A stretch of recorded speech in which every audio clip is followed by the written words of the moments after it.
Assalamu alaikum. I'm Dr. Shazia Shahani, Associate Professor in Anatomy Department.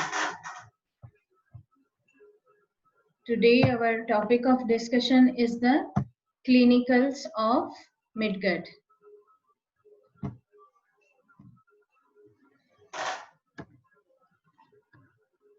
So today we are going to discuss the clinicals of midgut. These are the omphalocele, number one.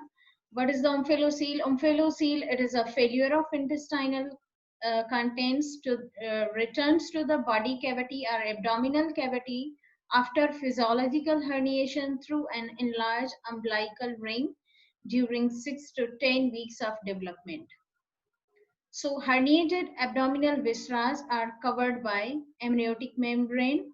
Frequency of omphalocele occurs 2.5 per 10,000 births with mortality ratio 25% and approximately 15% live births. Infants with this defect is associated with the heart and neural tube defects with chromosomal abnormalities 18, 13, and 21. And second abnormality is the gastroschisis. As you can see in diagram C, gastroschisis, actually it is a protrusion of the abdominal contents directly into the amniotic cavity. You can differentiate omphalocele and the gastroschisis as omphalocele.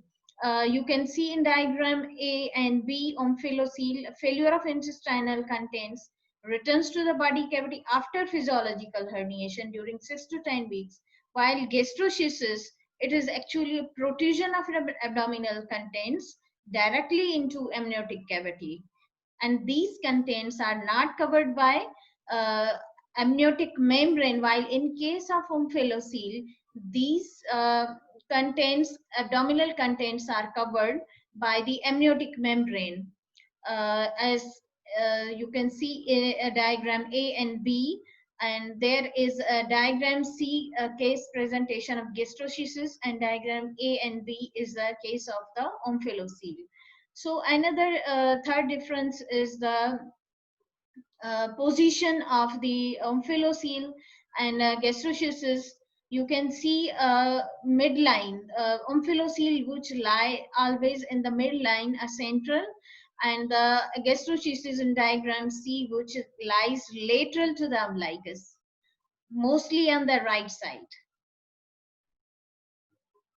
So this is the again case of gastroschisis. We discussed viscera are not covered by amniotic membrane. They are directly lie in the amniotic cavity, so they can be easily damaged by exposure of these contents with the amniotic fluid. As frequency of gastroschisis, 1 per 10,000 births, and this frequency may be increases in young women due to cocaine or alcohol use. As this gastroschisis is not associated with the chromosomal abnormalities. Survival rate is excellent. So here you can compare also umbilical hernia, omphalocele, and gastroschisis. In case of umbilical hernia, when the intestinal contents returns back to the abdominal cavity during the 10 week, and then again herniate through the imperfectly closed umbilicals, and umbilical hernia forms. So this is how it differentiate from omphalocele. These protruding mass of umbilical hernia is covered by a skin and subcutaneous tissue, while the omphalocele, which is covered with the amniotic membrane. So its maximum size returns at the end of first month after birth. So here the case, which is a case of umbilical hernia. Here the swelling are the contents of abdominal contents are covered by skin and subcutaneous tissue. So its size ranges from 1 to 5 centimeters. This size of a hernia increases during the crying, straining, or coughing. So it can be reduced easily reduced through a fibrous ring at the umbilicus. Usually surgery is not performed, but if it is persist up to the age of 3 to 5 years, can be performed. Another midgut abnormality is a persistence of the vitelline duct or omphalomycentric duct. Another name is the Meckel's diverticulum. In 2 to 4% of people, a small portion of vitelline duct persists, forming an outpocketing of ileum. That is Meckel's diverticulum or ileal diverticulum. Normally, it is disappears in the 7th week of intrauterine life. In adult, this diverticulum is 40 to 60 centimeter away from ileocecal valve on anti-mesenteric border of ileum. That usually does not cause any symptoms.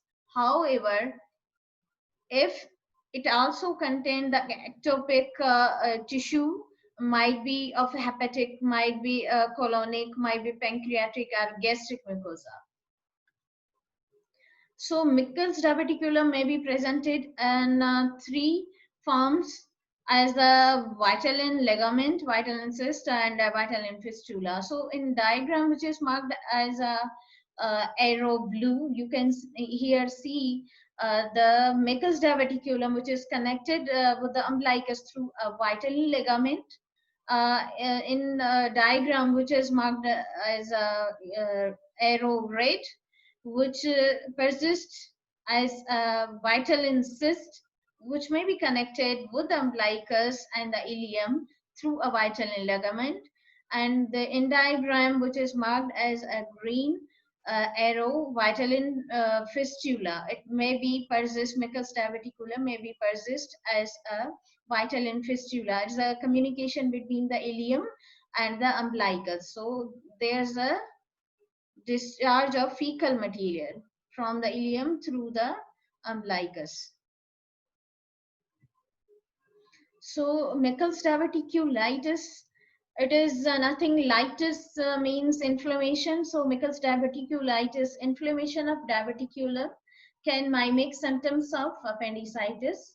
So diverticulitis results from peptic ulceration resulting from ectopic gastric mucosa of diverticulum, or by following the trauma or ingested food, might be there due to tumors, foreign bodies, or which causes the stasis or bacterial infections.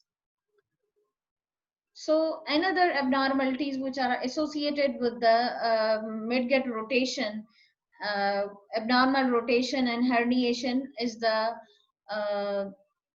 in diagram A, you can see abnormal rotation of primary intestinal loop. Here you can see ileojejunal loops or small intestinal loops. Instead of occupying the central part of abdominal cavity, they lie on the right side, while the colon, which lies on the left side, which is clear in this diagram. This is the normal rotation, where you can see the position of small intestinal loops. They are occupying the central part of abdominal cavity. While in this case, abnormal rotation of diagram A, here the jejunal ileal loops, which are lies on the right side, instead of occupying the central abdominal cavity, and colon lies on the left side. So in diagram B, you can also see the position of duodenum, which are crossing the transverse colon anteriorly, instead of having a transverse colon crossing the duodenum anteriorly, normal cases. But in this diagram, you can note the position of duodenum. Transverse colon is behind and duodenum is crossing the transverse colon in front. So here you note this is the duodenum. This is the transverse colon which lies in front of crossing the duodenum in front, while in this case B, duodenum is, this transverse colon is present behind the duodenum. So this is the primary intestinal root, which is rotated 90-degree clockwise direction. But in normal cases, rotation is counterclockwise, 90-degree counterclockwise, but there is a clockwise reverse rotation. So transverse colon passes behind the duodenum. What is atresia and stenosis? Atresia and stenosis are birth defects in which esophagus, stomach, and intestines do not develop properly. Atresia leads to complete blockage, while the stenosis causes a partial blockage. Atresia and stenosis can occur alone, or the child may have them along with the other birth defects. So gut atresia and stenosis occurs mostly due to vascular accidents. These accidents may be caused by the volvulus, uh, abnormal gut rotation, gastroschisis, and omphalocele. ETC results in compromised blood supply to that segment of the intestine which usually dies and resulting narrowing and complete loss of that region. So atresia and duodenum is due to recanalization, and apple-peel atresia and duodenum. So this is the gut atresia and stenosis. You can see in the diagram here. Here is the stenosis of intestine and atresia. There's a loss of segment of intestine due to blockage of blood supply. Thank you.